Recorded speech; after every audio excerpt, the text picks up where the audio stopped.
Hello dear friends, आप सभी का स्वागत है हमारे यूट्यूब प्लेटफॉर्म नेट जेर पड्डा में। फ्रेंड्स, मैं सोनम और आंसू कैसे हो? आई होप कि आप सब अच्छे होंगे। फ्रेंड्स, आज की क्लास में बात करेंगे असिस्टेंट प्रोफेसर की एक न्यू वैकेंसी के बारे में। और जैसा कि आप सबको पता है फ्रेंड्स कि इस क्लास के माध्यम से हम teaching job, non teaching job, PhD programme, higher education या फिर स्कूल एजुकेशन से रिलेटेड जितने भी नोटिफिकेशन या अपडेट डेली बेसिस की आउट होती हैं उसको लाते रहते हैं। तो फ्रेंड्स, यदि आप हमारे क्लास में नए होंगे तो ऐसे नोटिफिकेशन को पाने के लिए आप हमारे प्लेटफॉर्म को लाइक, सब्सक्राइब और शेयर जरूर कीजिए। और फ्रेंड्स, यदि आप हमारे हर वीडियो की नोटिफिकेशन पाना चाहते हैं तो उसके लिए आप हमारे टेलीग्राम चैनल को भी ज्वाइन कर सकते हैं, जिसका लिंक इसी वीडियो के डिस्क्रिप्शन बॉक्स में दिया गया है। तो फ्रेंड्स, आज की क्लास में जिस वैकेंसी के बारे में बात करेंगे वो है असिस्टेंट प्रोफेसर की वैकेंसी। इसमें आपके 2 टाइप के पोस्ट हैं, एक है असिस्टेंट प्रोफेसर ग्रेड फर्स्ट और आपका सेकंड है असिस्टेंट प्रोफेसर ग्रेड सेकंड। इसमें जो आपकी सैलरी बनेगी पर मंथ की, तो 1 लाख प्लस आपकी पर मंथ की सैलरी बनेगी। और आपकी जो मैक्सिमम एज लिमिट होनी चाहिए, 60 ईयर्स मैक्सिमम एज लिमिट होनी चाहिए। आप किसी भी कैटेगरी से हैं या फिर किसी भी स्टेट से हैं तो भी आपकी एज लिमिट जो होनी चाहिए 60 ईयर से मैक्सिमम होनी चाहिए। और फ्रेंड्स, आवेदन से संबंधित जो भी जानकारी है अब उस पर हम डिटेल से बात करेंगे। तो फ्रेंड्स, ये रही इसकी नोटिफिकेशन। ये notification national institute of technology Warangal से रिलीज हुई है। ये जो इंस्टीट्यूट है ministry of education government of India के अंडर में चलती है। और देखिए, इसकी जो एडवर्टाइजमेंट रिलीज होने की डेट है अभी 3 डेज पहले 22 दिसंबर को रिलीज हुई है। इसमें देखिए असिस्टेंट प्रोफेसर के लिए जो नोटिफिकेशन रिलीज हुई हैं वो तो हैं ही, इसके साथ ही आपके एसोसिएट प्रोफेसर और प्रोफेसर पोस्ट के लिए भी नोटिफिकेशन रिलीज हुई हैं। तो देखिए, इसमें जो आपकी एकेडमिक पे लेवल बनती है, असिस्टेंट प्रोफेसर ग्रेड सेकंड की पे लेवल 10 है और असिस्टेंट प्रोफेसर ग्रेड फर्स्ट की जो पे लेवल 12 की है। तो देखिए फ्रेंड्स, जो आपकी एकेडमिक पे लेवल है 7 सीपीसी इसमें भी लागू है। और जल्द ही आपकी पे लेवल 8 सीपीसी आने वाली है, यानी कि 8वां वेतन आयोग। तो फिर आपका 8वें वेतन आयोग आ जाएगी फिर आपके लिए, तो बहुत ही अच्छा रहेगा, अच्छी सैलरी मिलने लगेगी फिर आपको। और देखिए, इसमें एसोसिएट प्रोफेसर की भी दी गई है 13A2 की सैलरी और प्रोफेसर के लिए भी 14A की सैलरी। और इम्पोर्टेंट नोट्स यहाँ दिए गए हैं फ्रेंड्स। तो देखिए, इसमें जो रिजर्वेशन एप्लीकेबल कैंडिडेट्स हैं, तो देखिए SC ST OBC NCL EWS PWD candidates को रिजर्वेशन भी मिलेगी, गवर्नमेंट ऑफ इंडिया नॉर्म्स के अकॉर्डिंग मिलेगी।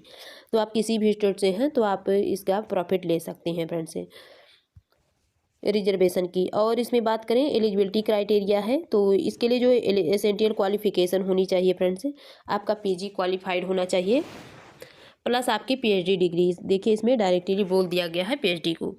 तो देखिए, इसमें जो सब्जेक्ट हैं आपके कुछ इंजीनियरिंग वाले सब्जेक्ट हैं और कुछ वैसे सब्जेक्ट भी हैं।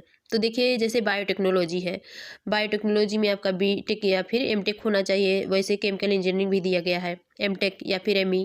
केमिस्ट्री में भी बीएससी या फिर एमएससी होना चाहिए। सिविल इंजीनियरिंग है, कंप्यूटर साइंस एंड इंजीनियरिंग है, इलेक्ट्रिकल इंजीनियरिंग है, इलेक्ट्रॉनिक्स एंड कम्युनिकेशन इंजीनियरिंग है, humanities and social science. देखिए friends, humanities social science में चाहे बीए कैंडिडेट्स हो या फिर बीएससी हो, बीकॉम हो, ये सारे कैंडिडेट्स इसमें अप्लाई कर सकते हैं। देखिए, यदि आपका पीजी में कोई भी सब्जेक्ट है इसमें से, जैसे लिटरेचर, लिंग्विस्टिक या फिर इकोनॉमिक्स है, तो आप अप्लाई कर सकते हैं।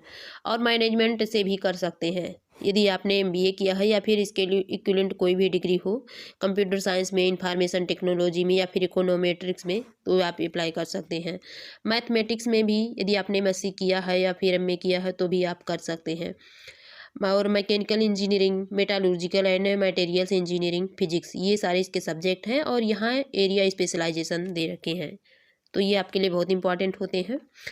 सारे सब्जेक्ट के दे रखे हैं, एक बार इसे जरूर चेक कर लेना। वैसे इसकी पीडीएफ आपको मिल जाएगी टेलीग्राम चैनल पर, और यदि आप चाहें तो इसके ऑफिशियल वेबसाइट से भी डाउनलोड कर सकते हैं फ्रेंड्स, क्योंकि वहाँ से भी आपको नोटिफिकेशन को डाउनलोड भी कर पाएंगे और अप्लाई भी कर पाएंगे। और देखिए फ्रेंड्स, इसमें जो एज लिमिट की बात हुई है, तो मैक्सिमम जो एज लिमिट दे रखी है इसकी, वैसे यहाँ नीचे आने के बाद शायद ऊपर दिया है,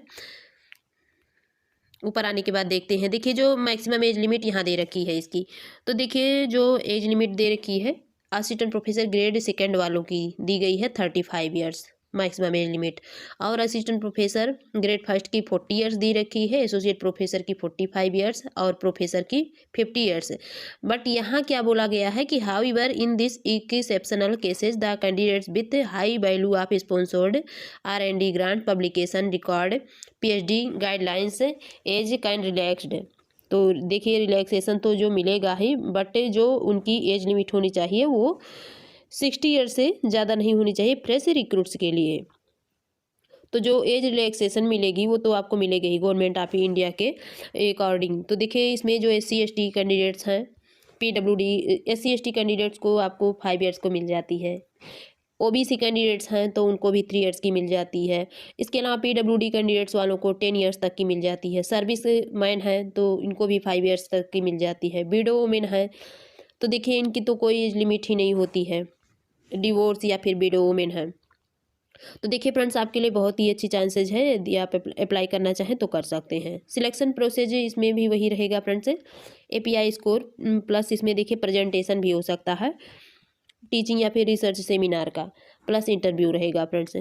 तो देखिए जो भी कैंडिडेट शॉर्ट लिस्टेड किए जाएंगे वो फिर बुलाए जाएंगे तो उनके प्रेजेंटेशन या फिर रिसर्च सेमिनार देखी जाएगी, फिर उनको इंटरव्यू के लिए बुलाया जाएगा। और देखिए पे स्केल जो आपकी बनेगी फ्रेंड्स तो फिक्स सैलरी जो रहेगी वो तो है ही। इसके अलावा देखिए इसमें आपको डियरनेस अलाउंसेज, ट्रांसपोर्ट अलाउंसेज, इसके अलावा जो चिल्ड्रन एजुकेशन अलाउंसेज हैं सेंट्रल गवर्नमेंट रूल्स के अकॉर्डिंग वो तो मिलेगी ही। मेडिकल अलाउंसेज जो आपको मिलेगी, और इसके अलावा देखिए पेंशन स्कीम भी आपको मिलेगी, नेशनल पेंशन स्कीम भी मिलेगी। तो देखिए इसमें काफ़ी अलाउंसेज ऐड हैं, ये यानी कि आपकी 1 लाख प्लस आपकी सैलरी बन जाएगी पर मंथ की। तो इसमें सैलरी की वैसे तो प्रॉब्लम है नहीं फ्रेंड्स, बस आपकी सिलेक्शन परमानेंट हो जाए ये आपके लिए बहुत इंपॉर्टेंट है। और जनरल इन्फॉर्मेशन टर्म्स यहाँ दिए गए हैं, एक बार इसे ज़रूर चेक कर लेना फ्रेंड्स।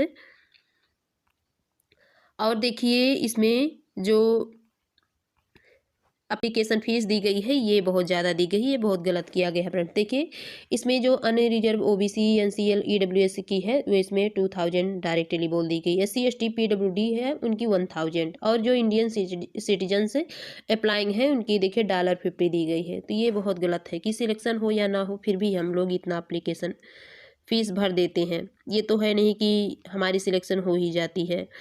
और इसके अलावा पे PhD के अबाउट में एक इन्फॉर्मेशन दी गई है, ऊपर शायद दी गई है फ्रेंड्स, कि जो ऐसे कैंडिडेट जो यहाँ देखे दिए गए हैं, ऐसे कैंडिडेट जो NITW से PhD किए हैं तो उनकी आफ्टर PhD 3 ईयर्स की एक्सपीरियंस होनी चाहिए, तो ही वो अप्लाई कर पाएंगे परमानेंट पोस्ट के लिए, तभी उनको सिलेक्टेड किया जाएगा। नहीं तो वो जो पहले ऑलरेडी हैं ही उसके मेंबर तो वो उनकी काउंटिंग नहीं की जाएगी। After PhD 3 years experience count की जाएगी फ्रेंड्स। तो फ्रेंड्स आज जो भी इम्पॉर्टेंट इसमें इन्फॉर्मेशन थी मैंने सारी इन्फॉर्मेशन दे दी। और देखिए ये इसकी लिंक दी गई है ऑफिशियल वेबसाइट की, जहाँ से आप इसके नोटिफिकेशन को डाउनलोड कर सकते हैं और अप्लाई भी कर पाएंगे। तो फ्रेंड्स आज की इतनी इन्फॉर्मेशन थी, फिर मिलेंगे आपसे न्यू इन्फॉर्मेशन के साथ। यदि आपको मेरी वीडियो पसंद आए तो मेरे चैनल को लाइक, सब्सक्राइब और शेयर ज़रूर कीजिएगा। Thank you.